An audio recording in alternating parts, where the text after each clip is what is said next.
Salatullah, salamullah. Bismillahirrahmanirrahim.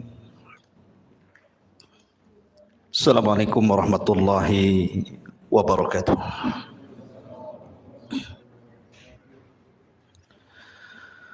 Bihamdillahi wassalatu wassalamu ala rasulillah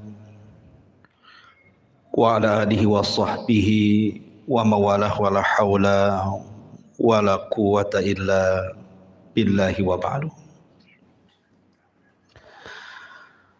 Alhamdulillah, segala puja dan puji hanya milik Allah subhanahu wa ta'ala. Salawat dan salam kita hadiahkan kepada Rasul kita Nabi besar Muhammad sallallahu alaihi wa ala alihi wasallam. Pembahasan di malam hari ini, karena ini kajian tematik, maka kita akan membahas tentang rihlatu ilal akhirah, perjalanan manusia dari sejak lahir, kemudian wafat, kemudian menuju alam akhirat dan segala macam yang terjadi setelah kematian, sampai Allah masukkan kita ke dalam surga, atau na'udzubillah, mungkin sebagian manusia Allah masukkan ke neraka. Ini yang kita akan bahas. Memang pembahasannya panjang, jadi saya mohon minta kesabaran jamaah sekalian, karena saya akan berusaha menyingkat tetapi tidak menghilangkan yang penting-penting dari segi akidah yang wajib diimani oleh seorang mukmin. Ma'asyiral muslimin yang dimuliakan Allah subhanahu wa ta'ala, kita tahu bahwa makhluk yang pertama kali Allah subhanahu wa ta'ala ciptakan adalah Arsyur Rahman, arsy-Nya Allah subhanahu wa ta'ala. Kemudian setelah itu Allah ciptakan air atau lautan di atas langit. Makanya Rasul mengatakan wa arsyuhu 'alal ma', dan arsy-Nya Allah itu di atas air. Kemudian setelah itu Allah subhanahu wa ta'ala ciptakan pena, dan Allah subhanahu wa ta'ala katakan kepada pena atau kolam, uktub kulla syai'in ila yaumil qiyamah, catat segala sesuatu yang akan terjadi sampai kiamat dibangkitkan. Maka kolam pun kemudian mencatat segala sesuatu yang kemudian diletakkan di sebuah papan yang disebut dengan lauh, dan papan tersebut dijaga oleh para malaikat sehingga disebut Lauhil Mahfuz. Maka setelah itu Allah subhanahu wa ta'ala menciptakan yang lainnya, termasuk menciptakan langit dan bumi dalam 6 hari. Dimulai hari Ahad, Allah ciptakan bumi 2 hari, Ahad dan Senin. Kemudian setelah itu Allah subhanahu wa ta'ala ciptakan langit hari Selasa dan Rabu. Kemudian Allah subhanahu wa ta'ala kembali ke bumi, dan Allah ciptakan segala sesuatu yang dihajatkan makhluk yang akan tinggal di bumi, seperti lautannya, hutan-hutannya, binatang-binatangnya, dari hari Kamis ke hari Jumat. Itulah yang disebutkan dalam Al-Quran bahwa Allah menciptakan langit dan bumi itu fi sittati ayyam, pada 6 hari.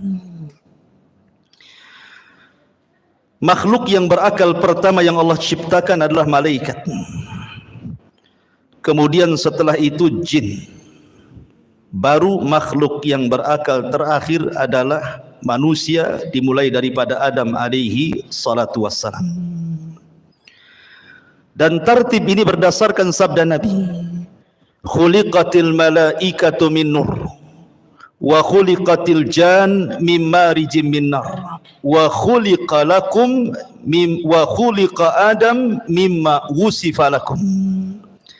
Diciptakan malaikat dari cahaya, diciptakan jin dari ujung nyala api, dan diciptakan Adam sebagaimana yang Allah sifatkan kepada kalian. Sepertilah bentuk Adam alaihi salatu wassalam. Tapi tentu penciptaan Adam akan berbeda dengan anak turunannya, karena Adam diciptakan oleh Allah subhanahu wa ta'ala secara langsung, di mana Allah subhanahu wa ta'ala perintahkan malakul maut untuk mengambil tanah-tanah dan sifat-sifat tanah yang ada di bumi, kemudian diangkat ke langit dan dibentuk. Setelah dibentuk sedemikian rupa, sehingga Allah katakan laqad khalaqnal insana fi ahsani taqwim, kami ciptakan manusia itu seindah-indahnya bentuk. Maka Allah subhanahu wa ta'ala tiupkan ruh, dan Allah perintahkan malaikat untuk sujud kepada Adam. Wa idh qala rabbuka lil malaikati isjudu li Adam fasajadu illa iblis. Dan ketika Allah perintahkan kepada para malaikat sujudlah kepada Adam, semua malaikat sujud kecuali iblis. Iblis tidak mau sujud. Dari sinilah penciptaan Adam sejak saat itu memiliki musuh yang disebut dengan iblis. Sebagian ulama mengatakan iblis ini dari kalangan malaikat yang maksiat. Tapi pendapat yang kuat, iblis ini dari kalangan jin, sebagaimana Allah katakan kana minal jin fa fasaqa an amri rabbi. Iblis itu bagian dari jin yang bermaksiat kepada perintah Allah subhanahu wa ta'ala. Kemudian Adam alaihi salatu wassalam Allah masukkan ke dalam sorga. Sorga itu sesuatu yang nikmat di dalamnya. Ada kebun-kebunnya, ada tanam-tanamannya, ada rumah-rumah yang indah, istana-istana yang megah, sungai-sungai yang luar biasa. Namun karena Adam hidup sendirian, Adam ketakutan di sorga. Sehingga Allah subhanahu wa ta'ala kehendaki untuk menciptakan satu makhluk yang akan menemani Adam di sorga. Tidurlah Adam. Tiba-tiba Allah ambil tulang rusuk yang paling atas, yang dekat jantung, yang paling bengkok sebelah atas, kemudian diciptakan Hawa dari tulang itu. Makanya Rasul mengatakan khuliqatil mar'atu min dila'in. Manusia, wanita itu diciptakan dari tulang rusuk yang paling atas, yang paling bengkok, yang dekat dengan jantung. Tiba-tiba Adam bangun, rupanya di sampingnya ada Hawa. Adam kaget dan mengatakan, man anti, siapa anda? Maka wanita ini mengatakan, ana Hawa. Hawa itu oksigen artinya. Kenapa disebut Hawa? Karena dicipta dari benda yang hidup. Adam itu makhluk yang hidup. Hawa tercipta dari Adam, maka disebut Hawa. Kemudian Adam mengatakan, untuk apa engkau ciptakan? Untuk apa Allah ciptakan dirimu? Hawa mengatakan, untuk menjadikan ketenangan bagimu. Dari sini Allah katakan, wa min ayatihi an khalaqalakum min anfusikum azwaja litaskunu ilaiha wa ja'ala bainakum mawaddatan wa rahmah inna fi dzalika laayatin liqaumi yatafakkarun.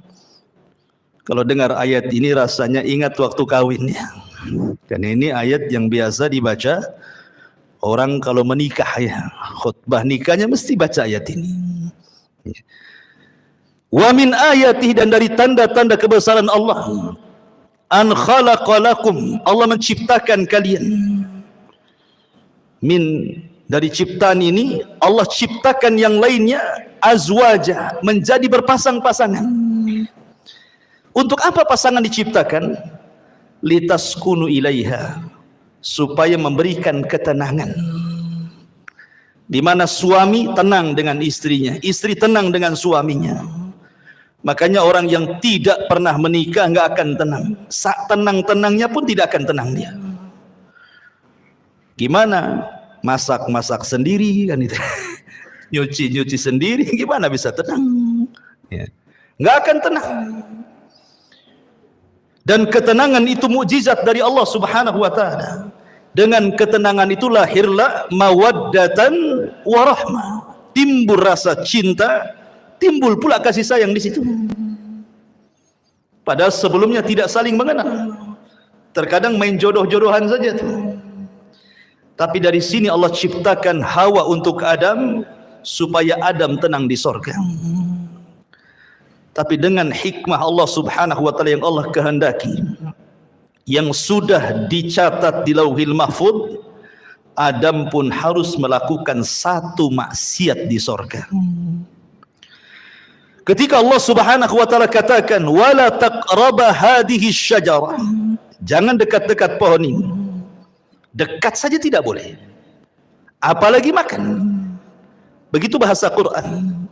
Seperti Allah mengatakan wala taqrabu zina, dekat zina saja tidak boleh, apalagi berzina. Karena kalau sudah mendekat pasti melihat, kalau sudah melihat penasaran, kalau penasaran ingin pula mencicipi, akhirnya kemudian memakannya. Ada kisah Israiliyat. Ini kisah Israiliyatnya. Kisah Israiliyat itu tidak mengapa dikisahkan, tapi jangan didustakan, jangan dibenarkan. Makanya Rasul mengatakan hadithu an Bani Israil wala haraj. Tidak mengapa kisahkan Bani Israel kalau itu tidak bertentangan dengan syariat Islam. Adam itu tidak memakan buah sampai habis, tidak. Dia hanya nyicipi sedikit saja. Ketika kemudian sampai di tenggorokan, Adam ingat. Maka keselaklah Adam. Makanya setiap laki-laki pasti ada hulkumnya di sini. Ada yang benjolan di sini kan? Ya, itu karena Adam keselak katanya. Keselak buah itu di sini, buah khuldi. Adapun Hawa habis pula dia. Wah, beda pula laki-laki dengan perempuan. Biasanya perempuan agak rakus ya. Habis dia. Dengan sebab itulah maka Allah Subhanahu wa taala uji Hawa dengan keluar darah haid. Dari situlah maka keturunannya para wanita pasti setiap bulan akan keluar darah haid. Ini kisah Israiliyat. Maka kemudian Allah Subhanahu wa taala murka. Kemudian Allah Subhanahu wa taala usir Adam, Hawa dan iblis. Dan Allah katakan kulnah bitu minha jami'ah. Keluar kalian semua dari sorga. Hei Adam, hei Hawa, hei iblis, keluar. Fa imma ya'tiyannakum minni hudan fala khaufun alaihim walahum yahzanun. Kelak setelah kalian bertiga di bumi, kami akan turunkan petunjukku. Maka siapa yang mengikuti petunjukku tidak akan merasa takut dan tidak akan bersedih hati.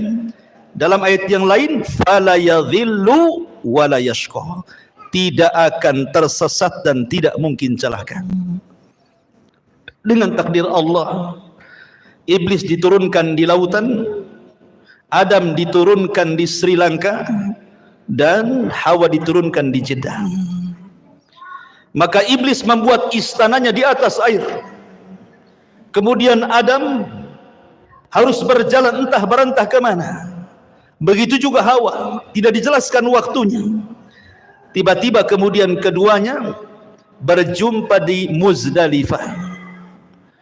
Kemudian keduanya pun akhirnya sampai di Arafah. Disebut Arafah karena Adam mengetahui Hawa dan Hawa pun mengenali Adam, maka disebut Arafah. Arafah itu artinya mengetahui. Maka dari situlah Allah ajarkan satu kalimat. Kalimat yang siapapun membacanya gugur semua dosanya. Apa kalimatnya? Rabbana zalamna anfusana wa illam taghfir lana wa tarhamna lanakunanna minal khasirin. Inilah kalimat yang pertama diucap di kolong langit. Adam dan Hawa diajarkan kalimat ini, fatalaqqa Adam mir rabbihi kalimat. Rabbana zalamna anfusana ya Rabb, kami telah mendolimi diri-diri kami. Kalau engkau tidak merahmati dan tidak mengampuni dosa kami, tentu kami termasuk orang-orang yang merugi. Maka Adam dan Hawa pun Allah ampuni dosa-dosanya, kemudian keduanya diizinkan untuk masuk ke haram. Maka Adam pun menetap di tempat yang di situ dibangun Ka'bah hari ini. Itulah tempat pertama di bumi Allah diibadahi oleh manusia. Disitulah Adam beribadah bersama Hawa. Kemudian Allah Subhanahu wa taala takdirkan Adam berhubungan dengan Hawa. Dari sini anak turunan Adam penciptaannya berbeda. Sebagaimana hadis Abdullah ibn Mas'ud radhiyallahu anhu, ketika Allah Subhanahu wa taala menciptakan manusia, pertama kali Allah pertemukan air sperma, kemudian masuk ke rahim perempuan, maka 40 hari menjadi segumpal nutfah sperma. Kemudian 40 hari berikutnya menjadi segumpal darah. Kemudian 4 hari berikutnya menjadi segumpal daging. Kemudian terangkailah badan manusia. Artinya kalau sudah 4 bulan sudah berbentuk tuh. Mana kepalanya, mana tangannya, mana badannya, mana kakinya. Di USG pun tahu kelaminnya sekarang. Disitulah Allah tiupkan ruh lewat para malaikat. Dan Allah perintahkan malaikat itu tiupkan ruh kepada janin itu. Kemudian catat rizkinya, catat amalannya, catat ajalnya, catat su'ul khotimah dan khusnul khotimahnya. Maka setelah 9 bulan, maka lahirlah janin tersebut menjadi manusia. Hawa melahirkan 20 kali dan setiap lahiran selalu kembar. Sehingga putra Adam berjumlah 40, 20 laki-laki dan 20 perempuan. Kemudian setelah anak-anak Adam kemudian besar, kita tahu bahwa tujuan diciptakan manusia itu disebut khalifah. Karena Allah yang mengatakan, inni ja'ilun fil ardi khalifah. Apa sih khalifah itu? Khalifah itu artinya yakhlufu ba'duhu ba'dha. Artinya manusia ini makhluk yang bergenerasi. Meninggal generasi pertama, lahir generasi kedua. Meninggal generasi kedua, lahir generasi ketiga, dan begitu seterusnya. Itu disebut khalifah. Sehingga Adam harus punya keturunan, karena Adam tidak mungkin hidup selamanya. Anak-anaknya pun tidak mungkin hidup selamanya. Makanya Allah syariatkan kepada anak-anak Adam untuk menikah, tetapi dengan cara silang, di mana masing-masing kembaran tidak boleh menikah dengan kembarannya, tetapi disilangkan dengan kembaran orang lain. Maka anak terbesar Qabil dan adiknya Habil diperintah untuk menyilang. Tiba-tiba Qabil terfitnah oleh iblis. Iblis datang kepada Qabil, mewaswasi Qabil, karena selama ini iblis berusaha untuk menggoda Adam dan Hawa. Adam dan Hawa sudah kapok, tidak mungkin digoda lagi, cukuplah godaan terjadi di sorga. Sehingga iblis tidak bisa menggoda Adam dan Hawa. Akhirnya yang digoda adalah anak turunannya. Datang kepada Qabil dan mengatakan, jangan mau, itu kembarannya si Habil itu jelek, kembaranmu cantik, ngapain kau dapat jelek, bagus dapat yang cantik. Dari sini kita tahu tabiat laki-laki itu suka yang cantik. Kalau perempuan ganteng itu bonus, yang penting kaya, ya kan, cukup gitu ya. Kalau perempuan, kalau laki-laki yang penting cantik walaupun kere. Akhirnya kemudian Qabil menolak. seolah-olah ini putusan bapaknya, bukan putusan Allah. Adam bukan ayah yang diktator. Dia berdoa kepada Allah untuk mencari solusi. Maka Allah Subhanahu wa taala perintahkan keduanya untuk berkurban. Dan Allah katakan, watslu alaihim naba abnai adam bil haqq idh qarraba qurbanan fatuqabbala min ahadihima wa lam yutaqabbal minal akhar. Ya Muhammad, bacakan kepada mereka tentang kisah dua putra Adam yang dua-duanya berkorban untuk memperebutkan pasangannya. Allah terima salah satunya dan Allah tolak yang lainnya. Yang ditolak korbannya adalah Qabil, yang diterima korbannya adalah Habil. Qabil marah dan mengatakan, la aqtulannak, saya akan bunuh kamu. Karena Habil mewarisi sifat Adam. Dia mengatakan, la imbasatta yadaka litaqtulani ma ana bibasiti yadiya ilaika liaqtulaka inni akhafullah. Kalau engkau hendak membunuhku silahkan, tapi aku tidak akan membunuhmu karena aku takut kepada Allah Subhanahu wa taala. Betul, Qabil berhasil membunuh Habil. Inilah pembunuhan pertama yang disebabkan hasad pertama di alam semesta. Meninggal Habil. Qabil bingung bagaimana cara penyelenggaraan jenazah, karena kan belum pernah ada orang mati saat itu. Baru Habil orang yang pertama kali mati. Mau diapakan jasad ini? Akhirnya kemudian Qabil melihat ada burung gagak yang sedang berkelahi dengan temannya. Kemudian dibunuh salah satunya. Kemudian dengan tangannya dikorek-koreklah tanah itu. Kemudian dimasukkan kawan yang dibunuhnya. Kemudian dipendam lagi. Kata Qabil, duhai kiranya aku bisa mengambil pelajaran dari gagak itu. Akhirnya dia pun menguburkan abangnya Habil seperti menguburkan burung gagak yang membunuh temannya. Singkat cerita, Adam pun sedih, maka Qabil pun mengambil kembarannya kemudian berpisah dari kelompok Adam. Adam di atas perbukitan, Qabil pun membawa pasangannya ke lembah yang ada di bawah.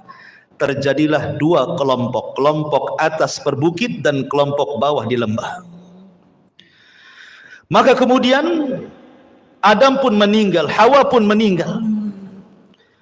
Maka wasiat-wasiat Adam terus akhirnya ditanamkan di anak didiknya sampai kepada Allah angkat Nabi kedua setelah Adam, namanya Syith. Syith inilah yang menjaga kabilah Adam. Sementara tidak diutus Nabi kepada kabilah Qabil. Rusaklah Qabil dan semua anak cucunya. Dari sini terjadi antara hak dan yang batil sudah ada. Tapi ingat, belum terjadi kesyirikan di zaman itu. Mereka masih menyembah Allah. Cuman rusak moralnya saja. Qabil dan turunannya moralnya rusak. Tapi Syith dan kaumnya masih mengikuti wasiat Adam. Apalagi Syith diberikan suhuf oleh Allah Subhanahu wa taala untuk membimbing umatnya. Singkat cerita, akhirnya Syith meninggal dunia. Kemudian diutus Idris kepada mereka, Nabi setelah Syith. Maka Idris terus berusaha untuk mendakwahi kaumnya dan kaum anak turunan Qabil. Sampai akhirnya era Nuh alaihi salatu wassalam. Kemudian terjadi bandang banjir yang luar biasa, azab sebagai kaum Nuh. Akhirnya tidak ada yang hidup kecuali perahu Nabi Nuh. Lah Nuh itu punya 3 putra. Namanya Syam, Ham dan Yafis. Setelah kapal Nuh kemudian bersandar di bukit Judi, Irak. Kemudian 3 putra Nuh ini menyebar ke seantero dunia. Syam melahirkan keturunan Arab. Ham melahirkan orang-orang yang berkulit hitam. Kemudian Yafis ke daratan Afrika, ke daratan Asia, lahirlah kita-kita ini, turunan Yafis. Maka menyebarlah manusia kemana-mana. Kemudian diutus para nabi. 120.000 nabi diutus oleh Allah Subhanahu wa taala. 315 rasul Allah utus ke permukaan bumi. Walaupun Al-Quran hanya mencatat 25 nabi dan rasul, 18 nama diantaranya tercantum dalam satu surat, suratul An'am, dan lebihnya tersebar di beberapa ayat, di beberapa surat dalam Al-Quran, sehingga genap menjadi 25 Nabi dan Rasul. Itu yang kita kenal. Yang tidak kita kenal banyak, ribuan Nabi-Nabi yang diutus kepada Bani Israel, sampai ditutup dengan kerasulan Nabi kita Nabi Muhammad sallallahu alaihi wa ala alihi wasallam. Ma'asyiral muslimin yang dimuliakan Allah Subhanahu wa taala. Ketika kemudian Nabi sallallahu alaihi wasallam diutus, artinya sudah tidak ada nabi lagi, tidak ada rasul lagi, karena dialah penutup para nabi dan rasul. Di sini kita baru pahami ayat Al-Quran yang pertama kali saya baca tadi, fa imma ya'tiyannakum minni hudan fala khaufun alaihim walahum yahzanun. Siapapun yang mengikuti petunjukku, kata Allah, dia tidak mungkin takut dan tidak mungkin bersedih. Apa makna petunjuk di sini? Makna petunjuk di sini, Allah akan turunkan para nabi, Allah akan turunkan kitab-kitab langit. Kitab langit itu jumlahnya 104. Yang 4 ma'ruf di sana ada Taurat, ada Zabur, ada Injil, ada Quran, dan yang 100 tidak ma'ruf. Allah hanya menyebut dengan kalimat suhuf, sehingga Allah mengatakan di dalam suratul A'la, inna hadza la fi suhufil ula suhufi Ibrahim wa Musa. Maka siapapun yang mengikuti petunjuk tidak mungkin tersesat, tidak mungkin celaka di zamannya. Ketika Allah turunkan kitab Taurat, kemudian diberikan kepada Musa, itulah petunjuk Allah. Maka di zaman itu siapa yang mengikuti Musa dan Taurat tidak mungkin sesat, tidak mungkin celaka. Kemudian datang era Zabur dan Daud. Maka siapapun yang mengikuti Zabur dan juga Daud di zamannya, maka mereka tidak mungkin sesat dan celaka. Kemudian datang era Injil dan Isa. Maka siapapun yang mengikuti Injil dan Isa di zamannya tidak mungkin sesat dan celaka. Kemudian yang terakhir Allah turunkan Al-Quran, dan Allah utus Nabi kita Muhammad sallallahu alaihi wasallam. Maka siapapun yang mengikuti Nabi sallallahu alaihi wasallam dan Al-Quran, fala yadhillu wala yasqa, tidak mungkin sesat dan celaka. Tetapi setiap para nabi diutus kepada kaumnya, hanya nabi kita diutus kepada seluruh manusia, jinnya dan manusianya. Wa ma khalaqtul jinna wal insa illa liya'budun. Ma'asyiral muslimin yang dimuliakan Allah Subhanahu wa taala, kondisi manusia, Allah Subhanahu wa taala berfirman dalam Al-Qur'an, inna sa'yakum lasyatta, inna sa'yakum lasyatta, fa amma man a'ta wattaqa wa saddaqa bil husna fasanuyassiruhu lil yusra, wa amma man bakhila wastagna wa kadzdzaba bil husna fasanuyassiruhu lil usra. Kehidupan manusia akan berbeda-beda karena Allah mengatakan inna sa'yakum lasyatta, usaha kalian itu berbeda-beda. Ada yang dalam hidupnya manusia ini betul-betul di atas ketaatan, tidak pernah maksiat kepada Allah, dia melaksanakan perintah Allah dan menjauhi larangan, dia berusaha untuk menghalalkan yang Allah halalkan dan menjauhi yang diharamkan Allah. Maka orang-orang yang seperti ini hidup sesuai dengan asal penciptaan manusia. Wa ma khalaqtul jinna wal insa illa liya'budun. Tetapi ada manusia itu yang cenderung kufur. Mereka tidak melaksanakan perintah, cenderung melanggar larangan, menghalalkan yang diharamkan, mengharamkan yang dihalalkan. Maka mereka orang-orang yang celaka. Begitulah manusia. Ada yang mukmin, ada yang kafir, ada yang fasik, ada yang taat, ada yang musyrik, ada yang bertauhid, ada yang beribadah, ada yang bermaksiat. Begitulah macam-macam manusia. Allah katakan, ya ayyuhal insan innaka kadihun ila rabbika kadhan famulaki. Wahai manusia, engkau akan bekerja dengan lelah dan letih. Untuk apa? Ila rabbik, menuju Tuhanmu, kadhan, dengan keletihan, famulaki, dan engkau akan berjumpa dengan Allah Subhanahu wa taala. Artinya bahwa manusia dengan berbagai macam daerahnya, negaranya, bentuknya, wataknya, tujuannya satu. Kita ini sedang berjalan menuju Allah Subhanahu wa taala. Mau tidak mau kita akan berjumpa dengan Allah. Tapi ada yang berjumpa dengan Allah, Allah senang dengan kita. Ada orang yang berjumpa dengan Allah, Allah benci dengan kita. Man ahabba liqa Allah, ahabballahu liqa'ah. Wa man kariha liqa Allah, karihallahu liqa'ah. Siapa yang cinta berjumpa dengan Allah, Allah suka berjumpa dengan kita. Siapa yang benci berjumpa dengan Allah, Allah pun benci dengan kita. Begitulah hidup manusia. Wa hadainahu najdain, kami pilih dua jalan. Ini jalan ke sorga, sudah dijelaskan jalannya. Ini jalan ke neraka, sudah dijelaskan jalannya. Tidak ada satupun jalan, baik ke sorga atau ke neraka, semua sudah dijelaskan. Tidak ada. Wa ma yatiru ta'irun fil hawa. Tidak ada satupun burung yang mengepakkan sayapnya di langit, kata Rasul, kecuali sudah dijelaskan ilmunya. Artinya, apapun yang mendekatkan diri ke sorga sudah dijelaskan. Apapun yang bisa menjauhkan dari neraka sudah jelaskan. Sehingga tidak ada alasan. Anda tidak bisa berhujah lagi di hadapan Allah Subhanahu wa ta'ala. Karena semua sudah diberikan fasilitasnya. Allah Subhanahu wa ta'ala hanya minta kepada kita bersyukur. Ingat 5 kaidah. Al-ijad, al-i'dad, al-imdad, kemudian al-irsyad, al-is'ad. Pertama, ijad. Allah menciptakan langit dan bumi. Untuk siapa? Untuk kita. Ya. Allah ciptakan langit dan bumi itu untuk kita loh. Lihat matahari di langit. Untuk siapa? Untuk kita. Kalau nggak ada matahari, ibu-ibu nggak bisa jemur pakaian. Kan itu ya. Mungkin kalau nggak ada matahari, PLN sibuk tuh. Karena harus menerangi bumi 24 jam.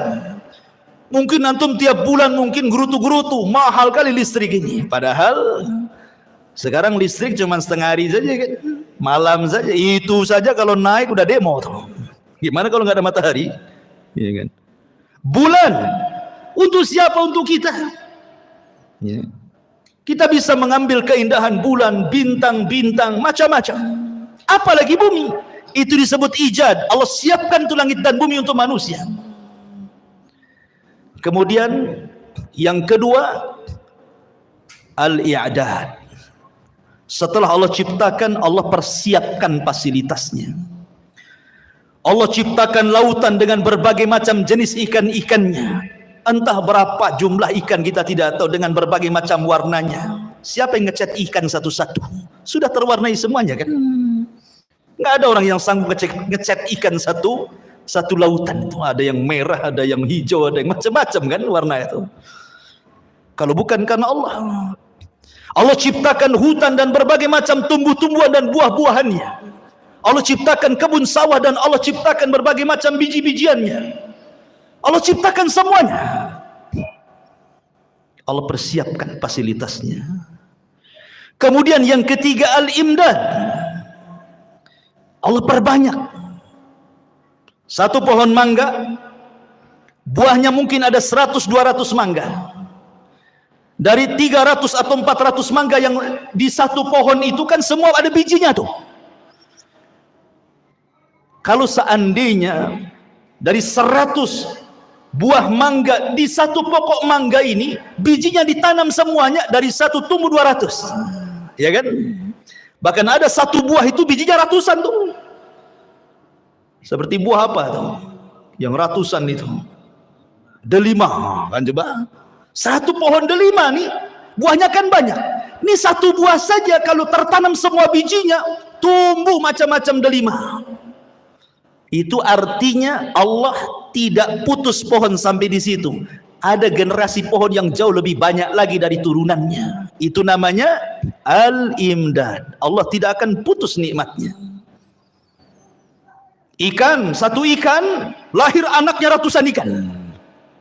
Dari ratusan ikan lahir lagi ribuan ikan. Nggak akan terputus. Itu namanya imdad. Allah tidak akan memutus nikmat. Kemudian setelah itu yang keempat, al-irsyad. Allah arahkan manusia Mana ikan yang bisa dimakan, mana yang tidak. Mana buah yang bisa dimakan, mana yang tidak. Mana daun-daunan yang bisa dilalap, mana yang tidak. Mana yang bisa dijadikan obat, mana yang tidak. Mana yang mengenyangkan, mana yang tidak. Irsyad diarahkan, karena tidak semua bisa dimakan kan. Baru yang terakhir al-is'ad, manusia dapat mengambil faedahnya dengan makan ini jadi kenyang, makan itu jadi kenyang, minum ini jadi sehat, minum itu jadi hilang penyakit. Bahagia manusia. Allah itu sudah memberikan nikmat segalanya. Makanya Allah mengatakan fabi ayyi ala'i rabbikuma tukadziban. Nah, nikmat mana lagi yang akan kau dustakan? Nikmat mana lagi? Enggak ada ceritanya orang kelaparan kalau dia mau usaha. Orang tinggal datang ke sungai mancing dapat ikan dia. Sungai itu kan bukan milik orang. Lautan bukan milik orang. Bawa perahu nelayan tuh memanggil, ada tiketnya masuk lautan, nggak bisa, nggak ada. Mungkin di tengah lautan ada malaikat, kau bayar dulu baru kau. Nggak ada, ya kan? Anda tanam biji di sawah tuh, tinggal nunggu saja. Allah yang menghidupkan, bukan antum suruh niup-niup dia tumbuh. Kan gitu ya. Tumbuh sendiri, kita tawakal saja tuh. Padi tumbuh, jagung tumbuh, semua tumbuh kan gitu. Siapa yang menumbuhkan? Allah. Allah hanya minta satu. La in syakartum la azidannakum. Kalau kalian bersyukur, ku tambah. Dengan apa cara bersyukurnya? Kita disuruh untuk beribadah, itu saja.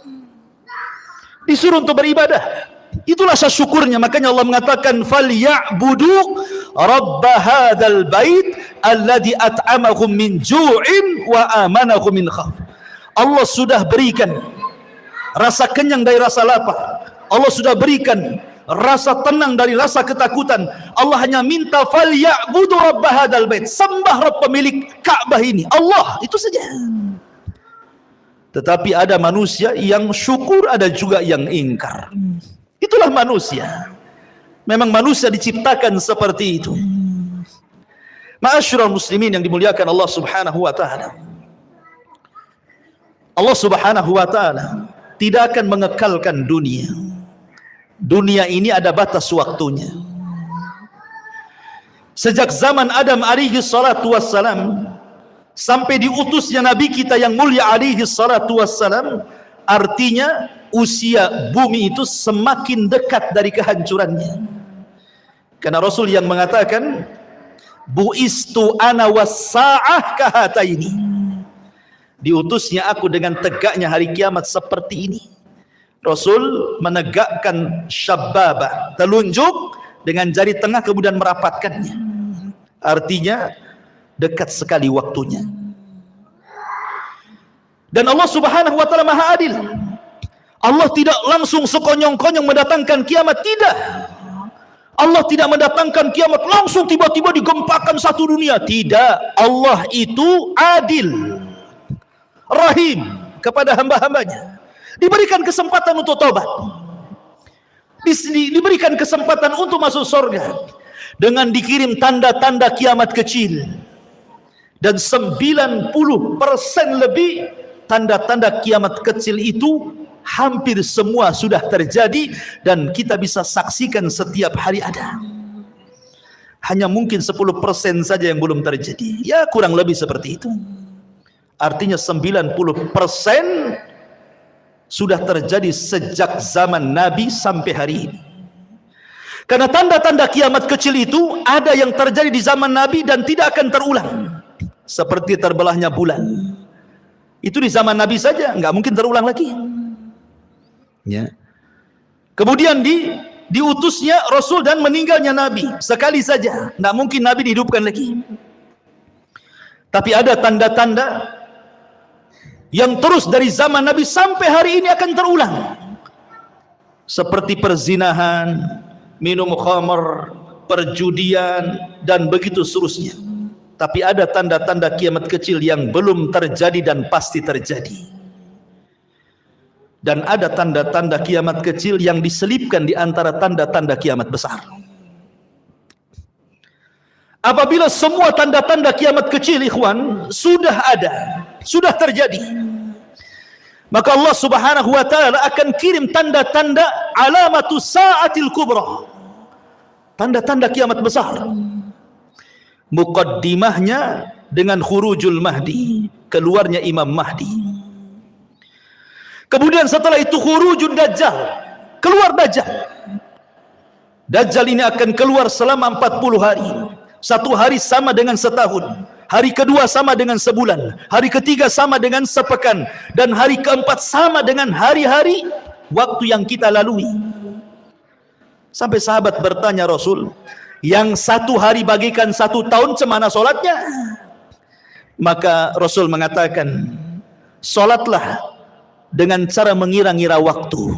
Oh, kalau dari asar ke maghrib sekian jam, berarti masuk waktu maghrib.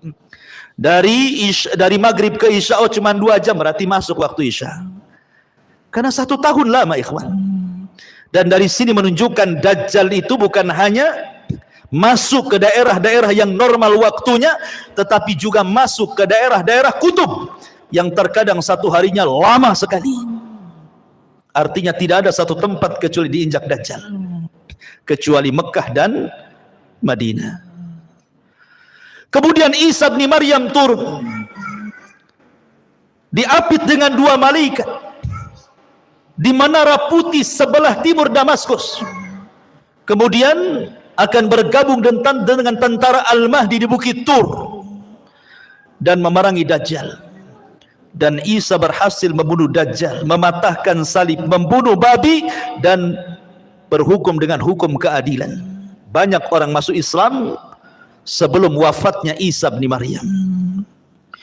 Kemudian setelah fitnah Dajjal hilang, datang fitnah yang ketiga. Tanda-tanda kiamat besar, khuruju Ya'juj wa Ma'juj, keluar Ya'juj dan juga Ma'juj. 2 kabilah besar, turunan Yafis ibn Nuh, yang dahulu pernah dibenteng oleh Dzulqarnain. Tiba-tiba kemudian gerbangnya pecah, mereka pun keluar min kulli hadabin yansilun, bagaikan bah air yang terjun dari ketinggian, saking banyaknya. Sehingga ketika rombongan yang pertama keluar melintasi danau Tiberias, mereka pun minum dari danau itu. Kemudian rombongan yang terakhir bingung karena airnya habis diminum Ya'juj wa Ma'juj. Kata yang terakhir, tadi barusan ada air, kemana air itu? Maka Ya'juj dan Ma'juj, setiap yang melewati hijau pasti akan kering, yang basah pasti kering. Fitnahnya luar biasa. Dia akan membunuh ras di luar kelompoknya. Dan jumlah mereka satu dari kita 999 dari mereka. Makanya Rasul mengatakan, kau tidak bisa menghadapinya. Maka Allah mengatakan, ya Isa, selamatkan orang-orang yang selamat sembunyi di Bukit Tur, karena engkau tidak bisa memeranginya. Akhirnya kemudian Ya'juj wa Ma'juj merusak di permukaan bumi, membunuh orang di luarasnya. Akhirnya dia sombong, kemudian mengatakan, qatalna man fil ardi sanaqtuluhu man fis sama, katanya. Aku sudah bunuh semua orang yang ada di bumi, sekarang yang di langit ku bunuh, katanya. Saking sombongnya. Akhirnya panahnya diarahkan ke langit, tombaknya diarahkan ke langit. Maka Allah mengatakan, wa makaru makran wa makarna makran wallahu khairul makirin. Mereka hendak membuat makar, Allah juga punya makar, dan sebaik-baik makarlah makar Allah. Allah sengaja panah itu disedot sampai ke awan, dibalikkan dengan ujung-ujungnya ada darah, seolah-olah mereka sudah membunuh makhluk yang di langit. Makin sombong mereka. Dan mereka mengatakan, sudah tidak ada makhluk kecuali sudah kubunuh semua, kata Ya'juj dan Ma'juj. Maka Isa berdoa agar Allah membinasakan mereka. Dikirimlah naghaf, ulat-ulat kecil, kemudian menggigit tengkuknya, satu mati, semua mati. Tidak ada sejengkal di bumi kecuali ada bangkainya. Bagaimana cara membersihkannya? Isa berdoa agar Allah membersihkan bangkai Ya'juj dan Ma'juj. Dikirimnya burung-burung sebesar unta, mengambil bangkai itu, entah dibuang, entah berantah ke laut mana. Akhirnya bumi bersih, kemudian Allah hujani sehingga bumi semakin bersih, dan Allah berikan keberkahan bumi sebagaimana awal penciptaan bumi sampai buah delima. Saking besarnya, orang bisa masuk 10 bahkan 20 orang ke cangkangnya. Segede apa tuh delimanya? Berarti kalau makan durian gede kali durian tuh. Ya kan? Satu buah durian 20 orang udah kenyang. Ke kulitnya aja masuk orang tuh. Allah berkahi itu. Kemudian Isa pun diwafatkan. Maka berlalulah 3 tanda kiamat besar. Khurujud Dajjal, nuzulu Isa, khuruju Ya'juj wa Ma'juj. Kemudian datang tanda-tanda alamat besar. Apa itu? Keluar dukhan, asap yang tebal dari langit, yang tidak jadi pada Ramadan kemarin. Ini dukhan ini alamat tanda kiamat besar. Dan itu tanda-tanda langit, bukan tanda-tanda bumi. Dukhan itu datang dari langit. Bukan karena orang bakar hutan kemudian asapnya naik ke langit jadi dukhan. Memang sudah ada asap di langit tebal hitam. Siapapun yang menghirupnya, kalau dia seorang mukmin paling tinggi bersin, sudah sakit kepala, demam. Tetapi kalau yang menghirupnya orang kafir, munafik, pelaku dosa besar, maka mereka akan merasakan kesakitan yang luar biasa, mengeluarkan darah dari telinga, hidung dan matanya, saking sakitnya. Akhirnya mereka berdoa, Allahumma kshif annal adzab, ya Allah tolong hilangkan azab ini, kami akan bertobat. Akhirnya Allah pun hilangkan. Bertobat tidak juga bertobat. Ketika mereka tidak mau juga kunjung bertobat, yang beriman tetap dengan keimanannya, yang kafir tetap dengan kekafirannya, yang fasik tetap dengan kefasikannya, apa yang terjadi? Allah subhanahu wa ta'ala takdirkan tiba-tiba matahari terbit dari arah barat.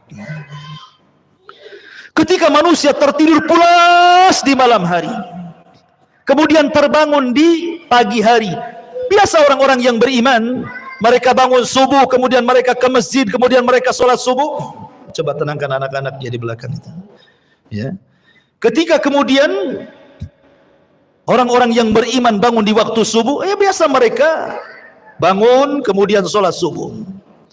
Tetapi orang-orang kafir, fasik, munafik masih terlelap tidur. Sampai waktu sudah pagi, harusnya matahari terbit, matahari tak kunjung terbit. Ditunggu sampai waktu zuhur, tidak terbit juga.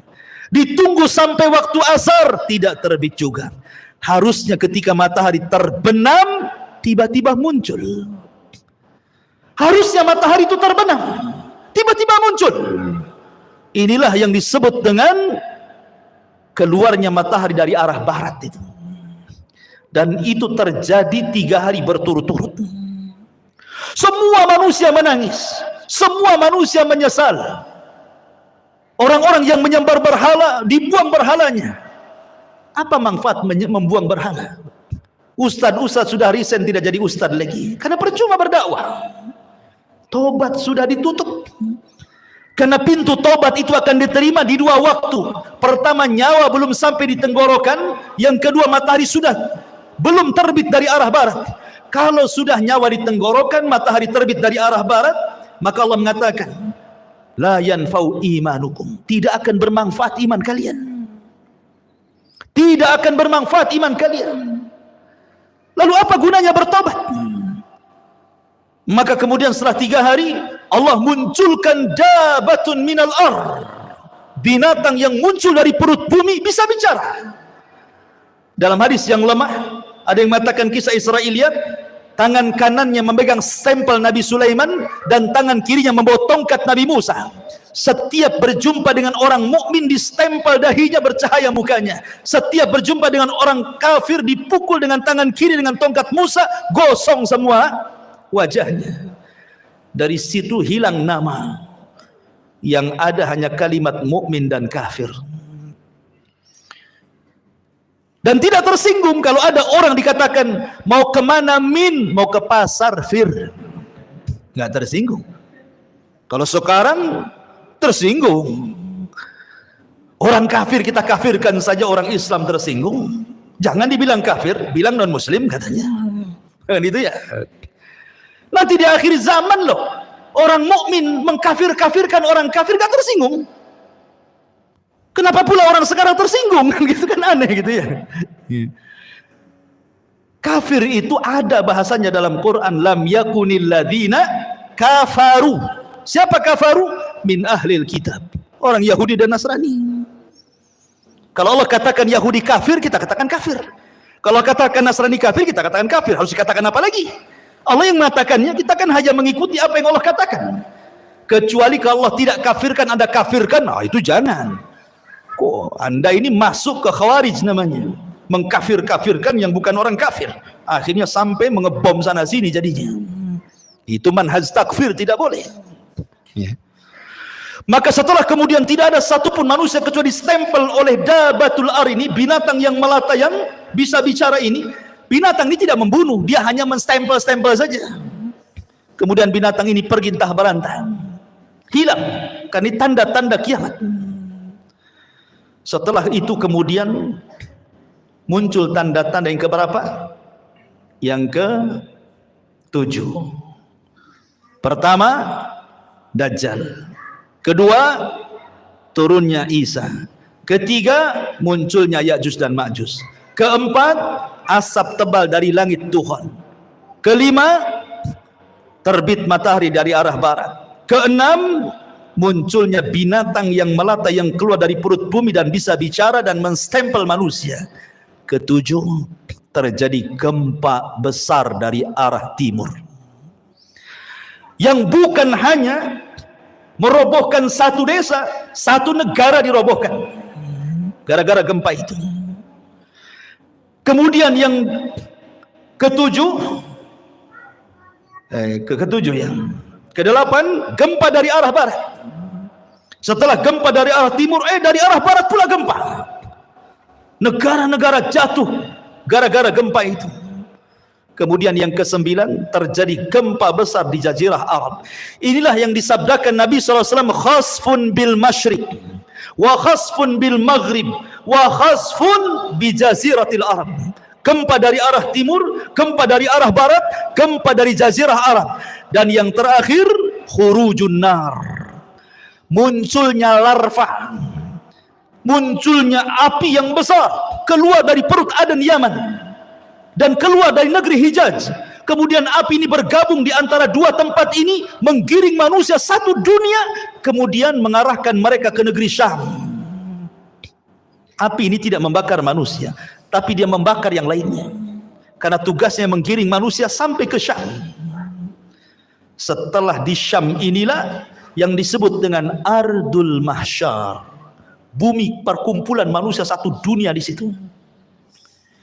Kemudian Allah kirim angin yang sepoi-sepoi, yang dingin banget angin ini. Angin ini masuk ke ketiak-ketiak orang yang masih punya iman walaupun sebiji dzarah. Kemudian Allah cabut nyawanya sehingga tidak ada yang beriman lagi di permukaan bumi. Disinilah Nabi SAW mengatakan, la taqumu sa'ah illa ala syiraril khalqi. Tidak mungkin tegak hari kiamat kecuali orang-orang yang hidup di permukaan bumi, tersisa orang-orang kafir. Orang yang beriman tidak akan merasakan kiamat karena sudah mati semua. Yang merasakan kiamat itu orang kafir, yang Allah katakan yauma, pada hari ketika yanfukhu nafkhatan, di mana Allah Subhanahu wa taala memerintahkan malaikat Israfil untuk meniupkan sangkakala pertamanya. Apa yang terjadi? Idza zulzilatil ardu zilzalaha. Ketika tiupan itu ditiup oleh Israfil, maka satu bumi akan digempakan. Wa idzal biharu fujjirat, maka semua air lautan ditumpahkan ke daratan. Wa idzan nujumun tasharat, semua bintang-bintang akan dijatuhkan. Dan semua gunung-gunung akan tercabut dari pasaknya, kemudian bergeser dari tempatnya, kemudian diterbangkan seperti kapas. Ka'asfim ma'ful, seperti kapas. Kemudian dibenturkan di langit, kemudian dikembalikan ke bumi, hanya tinggal tanah, debu. Sehingga Allah mengatakan kal ihnil manfush, seperti kapas kalau diletakkan di kipas tuh terbang ke sana-sana. Itulah gunung. Berapa hari penghancuran seperti ini?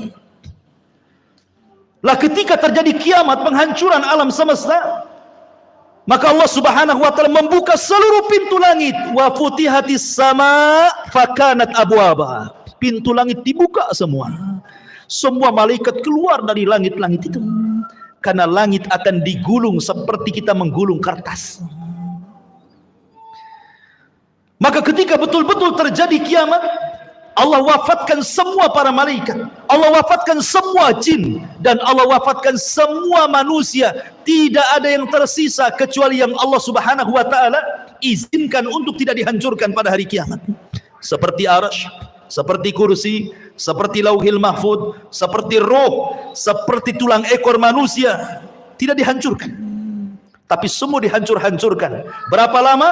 Hadis Abu Hurairah radhiyallahu anhu mengatakan 40 tanpa menyebut 40 tahun, 40 bulan, 40 hari. Pokoknya 40 lah kata Abu Hurairah. Ya bisa 40 hari kehancuran alam semesta, bisa 40 bulan, bisa juga 40 tahun. Karena ketika Abu Hurairah ditanya, ya Abu Hurairah, apakah 40 hari? Fa'abaitu, aku enggan menjawabnya. Apakah 40 bulan? Fa'abaitu, aku enggan menjawabnya. Apakah 40 tahun? Fa'abaitu, aku pun enggan menjawabnya. Pokoknya 40 lah kan itu. Itu antara tiupan sangkakala pertama ke tiupan sangkakala kedua. Hancur semua alam semesta ini. Hancur semuanya. Inilah yang disebut dengan kiamatul kubra. Kiamat besar. Ada kiamat kecil, ada kiamat besar. Kiamat kecil apa? Idza mata ahadukum qamat qiyamatuhu. Kalau salah seorang di antara kalian mati, itulah kiamatnya. Tapi kalau kiamat besar bukan 1-2 orang mati, semua mati. Jinnya mati, malaikatnya mati, manusianya mati. Yang meniup sangkakala pun mati. Malaikat maut pun mati. Malaikat maut aja ikut mati. Ketika malakul maut datang kepada Allah Azza wa Jalla, Allah mengatakan, "Man abqait?" Siapa yang kau sisakan, kau tidak cabut nyawanya? Kata malaikat maut, tinggal Jibril, Mikail, Israfil. Kata Allah, cabut semuanya. Maka Jibril dicabut nyawanya, Israfil dicabut, Mikail dicabut. Kemudian malakul maut datang kepada Allah. Siapa lagi yang tersisa? Kata malakul maut, tidak ada ya Rabb illa abdukal fakir, kecuali hambamu yang fakir. Oh kalau gitu mati kamu katanya. Mati juga dia. Ya. Maka ketika 40, di angka 40 terjadi kehancuran yang luar biasa itu, sudah tidak ada makhluk yang berakal lagi. Bumi sudah hancur, langit sudah hancur, semua sudah hancur. Apa yang terjadi? Allah Subhanahu wa taala berteriak, "Limanil mulkul yaum." Limanil mulkul yaum. Kalian sudah tahu siapa yang berkuasa di alam semesta ini? Tidak ada yang menjawab. Enggak ada malaikat, enggak ada jin, enggak ada manusia, semua mati. Maka Allah jawab sendiri, "Lillahil wahidil qahar." Alam semesta ini pemiliknya hanya zat yang maha satu, yang maha perkasa, Allahu Azza wa Jal. Itulah yang difirmankan dalam surah Al-Fatihah, Maliki Yaumiddin. Itu makna Maliki Yaumiddin itu, raja pada hari pembalasan. Maka setelah kemudian Allah Subhanahu wa taala atur kembali alam semesta untuk menjadi alam akhirat. Maka bumi yang kita pijak hari ini, Allah katakan yauma tubaddalul ardu ghairal ardh. Pada hari di mana bumi Allah hancurkan, kemudian Allah ganti dengan bumi yang baru. Kata para ulama, bukan bumi ini hilang datang bumi baru, tidak. Bumi yang kita pijak ini pula bumi padang mahsyar. Cuman bentuknya dirubah. Yang tadinya bulat kemudian dibentangkan. Yang tadinya kifata dilipat kemudian dibentangkan. Sehingga bumi yang sekarang kita lihat ada bukit, ada gunung, ada lembah, ada tinggi, ada yang merendah.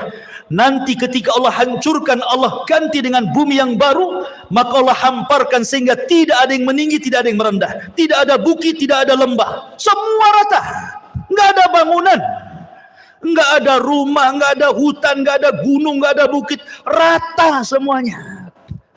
Kenapa Allah ratakan wa idzal ardu muddat, dan apabila bumi diratakan supaya makhluk sejak Adam meninggal sampai yang terakhir mati muat di bumi itu. Sekarang bumi itu dalam bentuk bulat kan, lonjong atau bulat. Di bumi ini ada lautnya, di bumi ada hutannya, di bumi ada bukit, ada gunung. Tidak semua tempat dihuni manusia. Kalau seandainya bumi tidak dirubah, kemudian seluruh manusia dibangkitkan sejak Adam sampai yang terakhir mati, tidak akan muat bumi ini.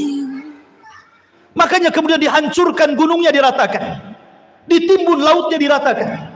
Tidak ada lembah, semua rata, sehingga kalau dibangkitkan semua akan muat di situ.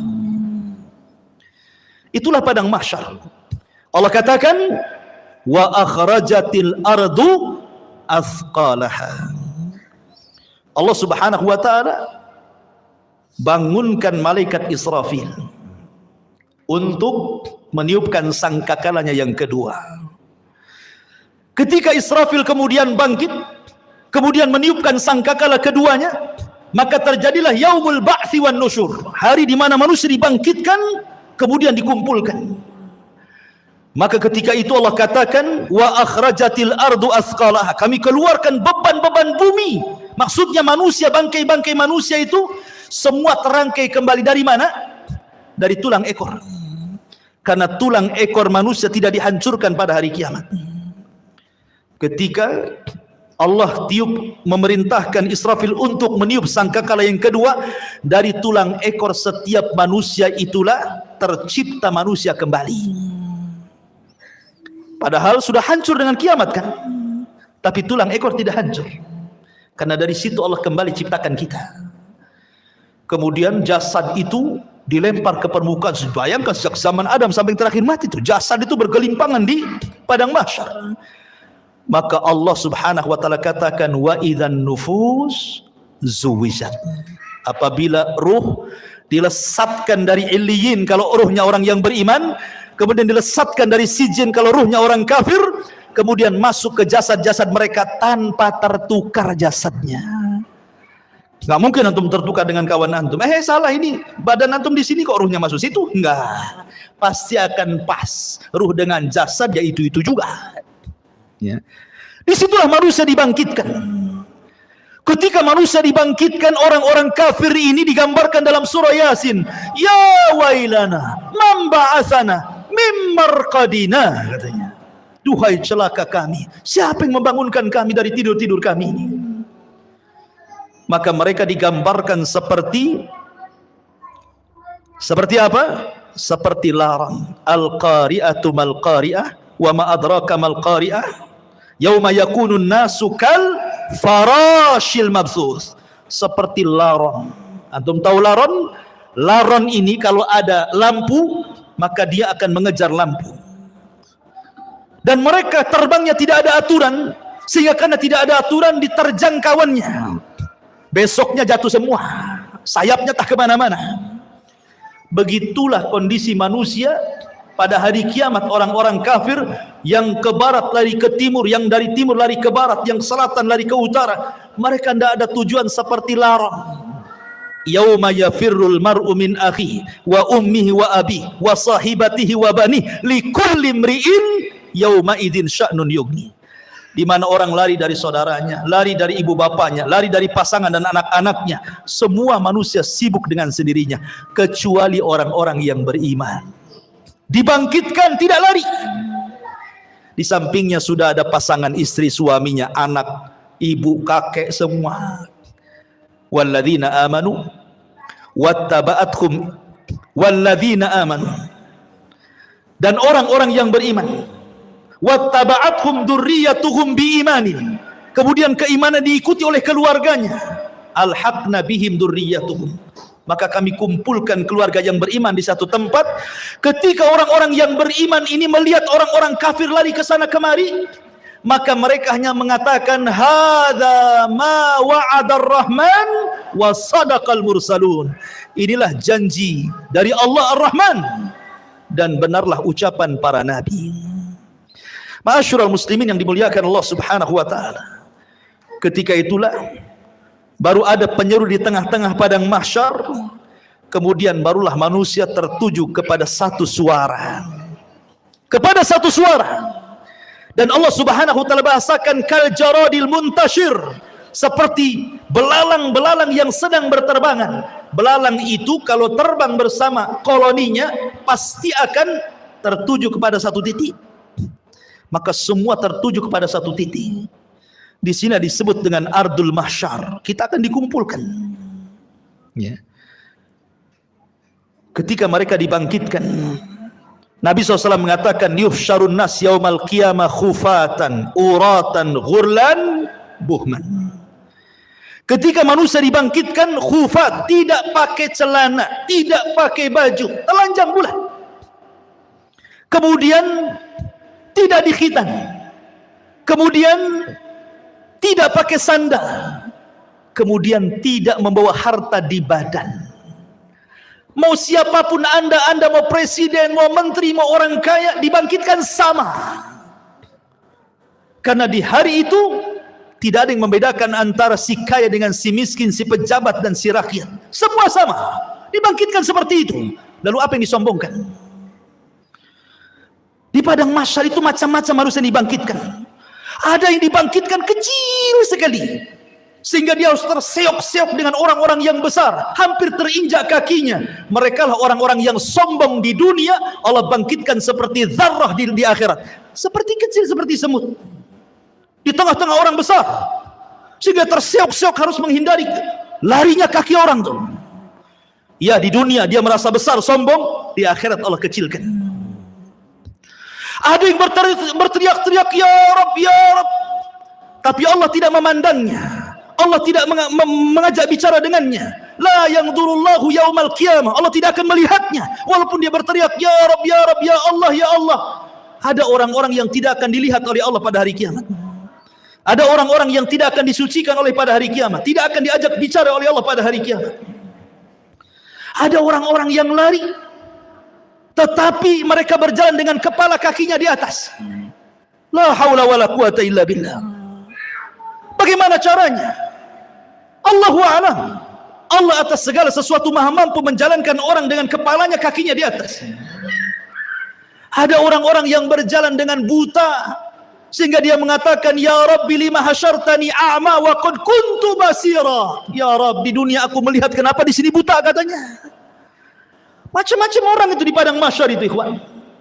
Karena orang dibangkitkan itu ala ma mata alaih, sebagaimana kematiannya. Ada ketika di dunia dia menusuk-nusuk untuk bunuh diri, maka ketika dibangkitkan di tangannya sudah ada pisau sedang menusuk-nusuk badannya.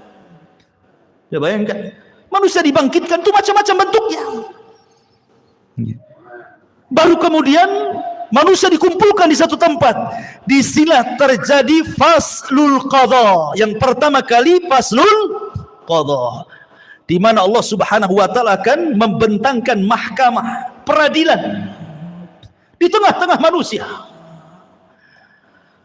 Dan yang pertama kali diadili adalah para nabi. Para nabi, ikhwan, diadili dulu. Dengan cara apa? Para nabi dikumpulkan umatnya. Nuh bersama umatnya, Nabi Saleh bersama umatnya, Nabi Syuaib bersama umatnya, semua para nabi bersama umatnya. Kemudian Allah akan berkata kepada umatnya, ya umat Nuh, sudahkah Nuh menyampaikan risalahnya? Orang-orang kafir dari umat Nuh mengatakan, ya Rabb, Nuh tidak pernah menyampaikan risalah kepada kami. Mereka hendak berdusta. Kemudian Allah mengatakan, ya Nuh, lihat, engkau belum pernah menyampaikan risalahku kepada mereka. Kenapa kau tidak sampaikan?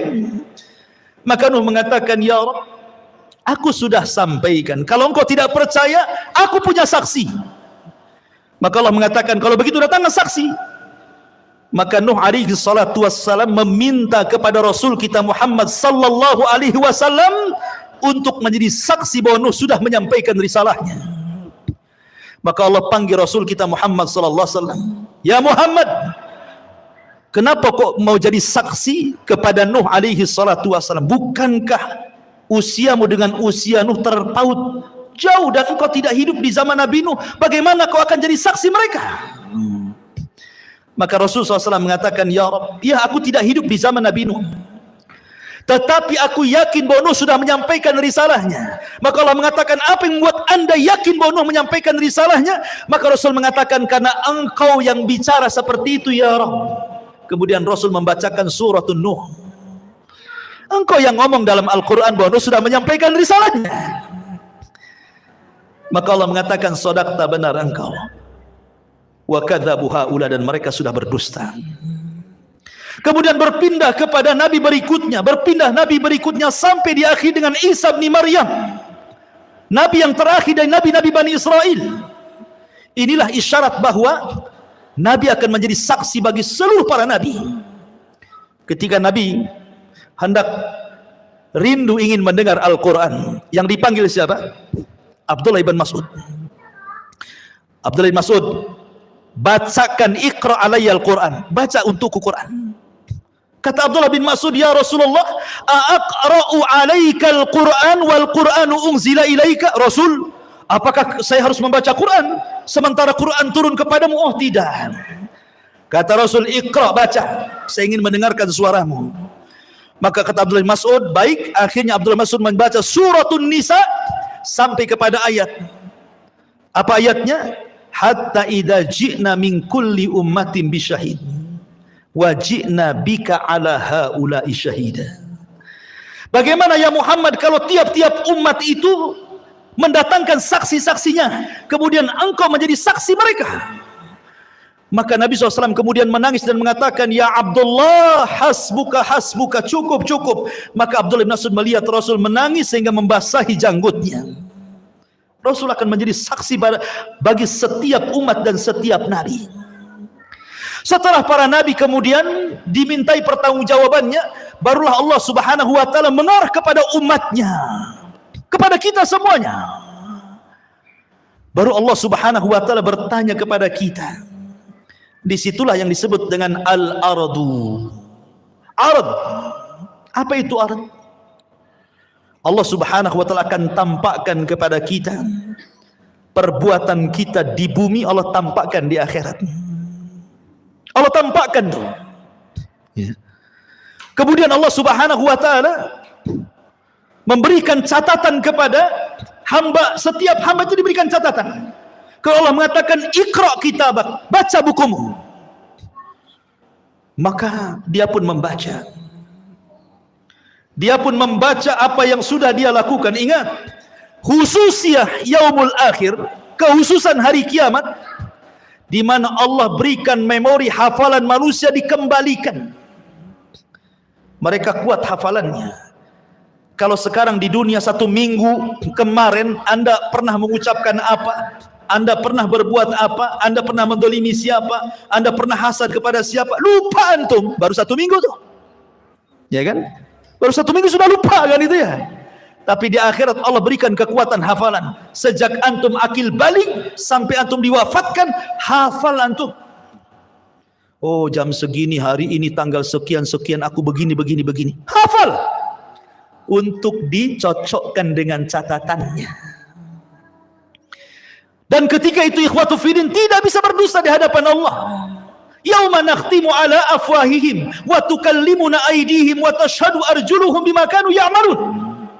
Mulut terkunci, tangan bicara, kaki menyaksikan apa yang sudah diperbuatnya.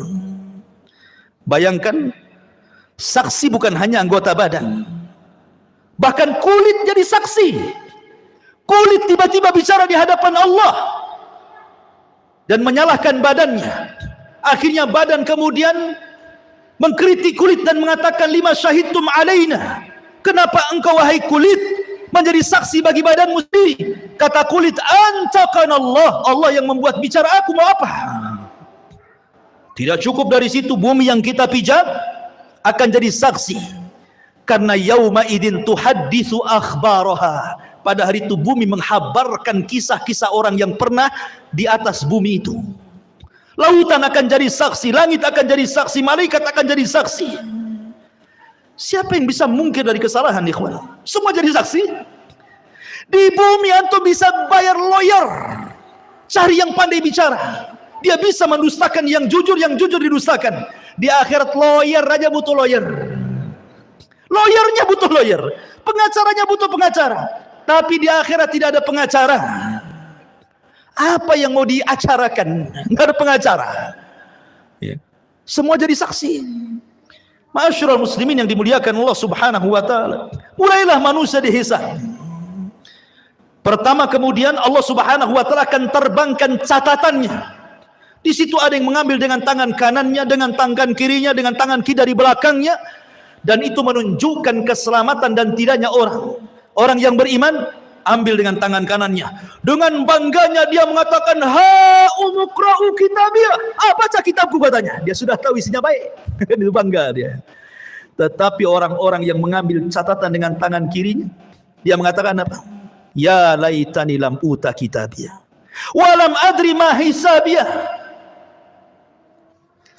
Duhai kiranya aku tidak mau mengambil catatanku dan aku tidak tahu apa hisabku. Sampai terakhir dia mengatakan, ma agna anni maliyah halaka anni sultaniyah. Duhai kiranya kekuasaan yang aku bangga-banggakan di dunia nggak ada manfaatnya. Duhai kiranya harta yang bertumpuk di dunia pun tidak ada faedahnya. Menyesal dia. Kan itu ya. Kemudian mereka dikumpulkan di padang mahsyar, terjadilah hisab kepada binatang. Di situ dikumpulkan semua binatang, mulai dari semut sampai kepada buaya darat, dikumpulkan semua di situ. Kenapa? Karena di antara binatang juga ada yang saling mendolimi, yang bertanduk nanduk, yang tidak bertanduk. Buaya makan ular, ular makan binatang lainnya. Binatang ini terus makan makanan sampai ke yang kecil, saling makan memakan. Zalim di antara binatang. Allah Maha Adil. Ada hisab di antara binatang. Yang tadinya kambing yang bertanduk, yang suka nanduk, yang tidak bertanduk, tanduknya dicabut, diletakkan kepada yang tidak bertanduk. Tanduklah seberapa banyak kau ditanduk di bumi katanya. Terjadi hisab. Tapi mereka tidak diazab. Mereka hanya dihisab saja. Setelah binatang-binatang dihisab, Allah mengatakan kunu turaba, jadilah kalian tanah. Orang-orang kafir melihat ketika binatang-binatang habis dihisab jadi tanah, maka mereka mengatakan, ya laitani kuntu turaba. Duhai kiranya aku jadi tanah juga lah katanya. Tapi tidak mungkin jadi tanah. Tetap mereka dihisab dan diazab. Ikhwan, manusia akan dikumpulkan selama 50 alfasanah, 50.000 tahun dalam kondisi berdiri. Tidak ada di padang mahsyar itu yang duduk kayak antum gini, enak kali. Apalagi sambil baring bawa tikar, nggak ada tikar. Posisi mereka berdiri karena Allah mengatakan yauma yaqumun nasu lirabbil alamin. Pada hari itu manusia berdiri menghadap Rabbnya. Kenapa tidak ada yang duduk, tidak ada yang berbaring? Karena kalau duduk maka dia akan tenggelam dengan keringatnya. Berbaring apalagi? Bagaimana tidak, matahari diletakkan di atas kepala 1 mil. Ada orang yang bercucuran dengan keringat sehingga tenggelamlah dia dengan keringatnya. Ada yang keringatnya sedada, ada yang keringatnya sepusar, ada yang keringatnya selutut, sesuai dengan amalannya. Sesuai dengan amalannya. Dan hari itu hari yang haus sekali. Makanya orang-orang yang berhasil meminum dari telaga Rasul, lam yadma abada, dia tidak akan haus selamanya walaupun matahari di atas kepala. Likulli nabi haudun, setiap nabi punya telaga, dan yang paling besar telaga Rasul, jumlah gelasnya sejumlah langit di bumi, sejumlah langit yang ada di, sejumlah bintang yang ada di langit. Warna telaganya lebih putih dibandingkan air susu, lebih manis dibandingkan madu. Siapa yang meminumnya tidak akan haus selamanya. Adakah dari umat Rasul yang tidak akan minum? Ada. Ketika ada orang-orang yang hendak mendekati telaga Rasul di padang mahsyar itu, tiba-tiba dihalau para malaikat. Kemudian Rasulullah SAW berteriak-teriak, ummati, ummati, ya Rabb, itu kan umatku, biarkan mereka minum. Lihat bagaimana rahmatnya Rasul pada umatnya. Tapi Allah mengatakan, ya Muhammad, innaka la tadri ma ahdatsu ba'daka, innahum khayyaru wa baddalu. Hai Muhammad, kau enggak tahu apa yang terjadi dengan umat mereka, sudah merubah-rubah petunjukmu, sudah merubah-rubah sunnahmu. Biarkan mereka tidak minum. Ma'asyiral muslimin yang dimuliakan Allah Azza wa Jalla. Manusia akan tenggelam dengan keringatnya. Kemudian manusia pun bingung karena mereka harus berdiri, entah apa yang harus dilakukan mereka. Mereka menunggu faslul qadha, Bagaimana putusan Allah kepada mereka, masih bingung. Akhirnya mereka pun berjalan kepada Adam, ya Adam, engkau kan bapak kami, mintalah syafaat kepada Allah. Tidakkah kau lihat, tidakkah kau iba kepada kami sulit nih di sini. Kata Adam, aku nggak bisa nolong kalian. Pergi ke Nuh. Berangkatlah mereka ke Nabi Nuh alaihi salatu wassalam. Nuh juga i'tidar, tidak bisa memberikan syafaat. Kata Nuh, sebaiknya kalian kepada Ibrahim, temui Nabi Allah Ibrahim alaihi salatu wassalam. Berangkat mereka ke Nabi Allah Ibrahim. Ya Ibrahim, wahai Ibrahim, anta Khalilur Rahman, kau adalah kekasih Allah. Ala tara ila ma nahnu fi, tidakkah kau lihat, tidakkah kau iba melihat kondisi kami? Kata Ibrahim, tidak, aku pernah berdosa 3 kali. Sebaiknya kau datang kepada Musa, temui Nabi Musa. Berangkat ke Musa. Kata Musa, aku juga tidak bisa karena pernah membunuh orang. Ke Isa saja. Temui Nabi Isa. Isa tidak menyebutkan uzurnya, tapi datangi Rasul Muhammad sallallahu alaihi wasallam. Datanglah mereka kepada Rasulullah. Baru kata Rasul, ana laha, kan ku coba. Rasul sujud di bawah arsy Allah dengan sujud yang lama, sampai Allah datang dan mengatakan, irfa ra'saka ya Muhammad, angkat kepalamu wahai Muhammad. Qul tusma, katakan kau didengar. Sal tu'ta, minta kau diberi. Isfa tu syafa, minta syafaat kau diberikan syafaat. Ma'asyiral muslimin yang dimuliakan Allah Azza wa Jalla. Kembali kepada proses hisab. Hisab ini ada 2 macam. Ada yang disebut dengan hisaban yasira, hisabnya mudah. Ada yang disebut hisaban asira, hisabnya sulit. Dan ada yang ketiga, tanpa hisab. Ada kelompok-kelompok yang tidak dihisab. Karena Rasulullah SAW pernah ditampakkan dari 70.000 umatnya, mereka tidak dihisab, tidak diadab, direct masuk surga.